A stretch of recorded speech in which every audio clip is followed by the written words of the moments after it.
Breaking news చూస్తున్నాం. కాకినాడ జిల్లా సామర్లకోటలో భారీ పేలుడు సంభవించింది. వేట్లపాలెం క్రాకర్స్ తయారీ కేంద్రంలో భారీ శబ్దంతో పేలుడు సంభవించినట్లుగా తెలుస్తోంది.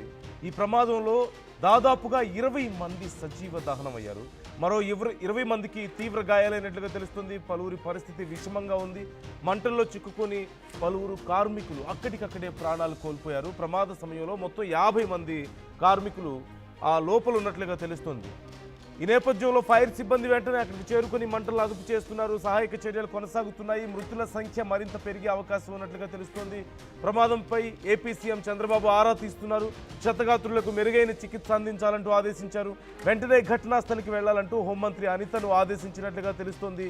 ప్రమాద తీవ్రత ఏ స్థాయిలో ఉంది అంటే చుట్టుపక్కల సుమారుగా 5 కిలోమీటర్ల వరకు ఈ శబ్దం వినపడినట్లుగా తెలుస్తుంది. పేలుడు శబ్దం సుమారుగా 5 కిలోమీటర్ల వరకు వినిపించిందంటే అర్థం చేసుకోవచ్చు ఎంత భారీ పేలుడు అనేది. మరోవైపు ఆ చుట్టుపక్కల ఉన్నటువంటి చాలా స్కూల్స్లో ఇళ్లలో స్లాబ్లు క్రాక్ ఇచ్చాయట. అంటే ఎంత భారీగా ఆ శబ్దం వచ్చిందనడానికి ఇది ఒక ఎగ్జాంపుల్ మనం చెప్పుకోవచ్చు. ఆ స్కూల్లో స్లాబ్ క్రాక్ వచ్చిందంటే అనేక ఇళ్ళు గోడలు క్రాక్స్ వచ్చాయంటే పైన ఉన్నటువంటి స్లాబ్స్కి కొన్ని నెలల్లో పెచ్చులు కూడా ఊడి పడిపోయాయంటే ఎంత భయంకరమైనటువంటి ఆ ప్రకంపనలు వచ్చాయనేది ఒక్కసారి మనం ఊహించుకుంటేనే భయం వేస్తుంది. సుమారుగా 2 గంటల ప్రాంతంలో ఈరోజు మధ్యాహ్నం 2 గంటల ప్రాంతంలో ఈ ఘటన చోటు చేసుకున్నట్లుగా తెలుస్తుంది. అయితే అక్కడికి పోలీసులు లేదంటే ఫైర్ సిబ్బంది చేరుకొని సహాయక చర్యలు మొదలు పెట్టేసరికి జరగాల్సిన నష్టం జరిగిపోయింది. సుమారుగా 20 మంది వరకు ఆ మంటల్లో సజీవ దహనం అయ్యారు. ఇప్పటికీ కూడా కొంతమంది శరీరాలు ఆ మంటల్లో కాలుతూనే ఉన్నాయి. ఊహించుకుంటేనే భయం వేస్తుంది కదా. అక్కడ పరిస్థితి అంత దారుణంగా ఉంది. ఒకసారి మీరు ఆ విజువల్స్లో చూడండి. చుట్టుపక్కల కొన్ని కిలోమీటర్ల వరకు ఆ మంటలకి సంబంధించిన వేడి ఆ పొగ వ్యాపించాయి. చాలామందికి కనీసం ఊపిరి పీల్చుకోవడం కూడా కష్టం అవుతుంది. మరోవైపు ఇప్పటికే ఫైర్ సిబ్బంది మంటలను ఆర్పివేసే ప్రయత్నం చేస్తున్నారు. కానీ ఆ దగ్గరికి వెళ్ళే పరిస్థితి లేనట్లుగా తెలుస్తుంది.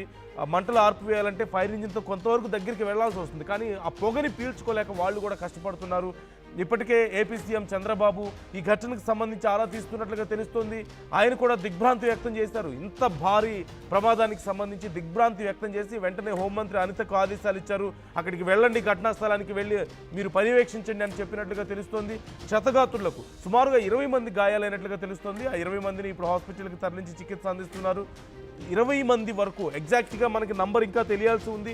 18 నుంచి 20 మంది వరకు సజీవ దహనమయ్యారు. మృతుల సంఖ్య మరింత భారీగా పెరిగే అవకాశం ఉన్నట్లుగా తెలుస్తోంది. అక్కడికి అధికారులు వెళ్ళేసరికి వాళ్ళు సైతం అక్కడ జరిగినటువంటి ఘటన వాళ్ళ కళ్ళ ముందు ఉన్నటువంటి ఆ విజువల్ చూసి భయపడ్డారట. ఎందుకంటే ఆ మంటల్లో వాళ్ళు వెళ్ళేసరికి కొంతమంది కాలిపోతూ కనిపించారట. కొన్ని శరీరాలు ఇంకా దహనం అవుతూ కనిపించాయట.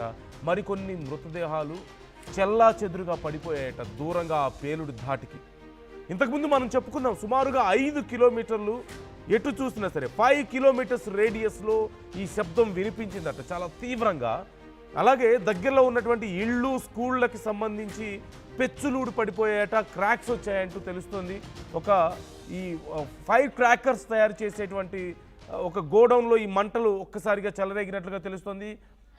ఒక్కసారి నేను ఆ విజువల్స్ మీకు మరింత క్లియర్గా చూపించే ప్రయత్నం చేస్తాను.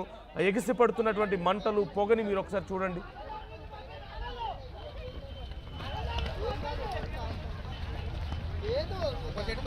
ఇంకో సెట్ భారీ ఆర్డర్ రావడంతో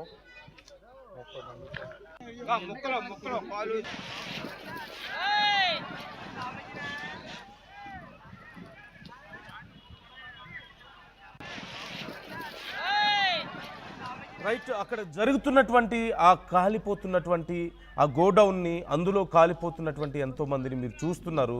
ఎక్కడ చూసినా హాహాకారాలు వినిపిస్తున్నాయి. లోపల కొంతమంది ఆ మంటల్లో చిక్కుకొని కాలిపోతున్న వాళ్ళ అరుపులు వినిపిస్తున్నాయి. వాళ్ళని కాపాడడానికి ఆ చుట్టుపక్కల కొంతమంది 100 మంది గుమిగూడి వారిని కాపాడేందుకు ప్రయత్నం చేస్తున్నారు. అలాగే వాళ్ళకి సంబంధించిన వాళ్ళు, వాళ్ళ కుటుంబ సభ్యులు చాలామంది అక్కడ పనిచేసే వాళ్ళు ఉండడంతో ఏడ్చుకుంటూ అరుస్తూ అక్కడ దారుల వెంట పరిగెడుతున్నటువంటి కొన్ని 100 మందిని మనం చూస్తున్నాం.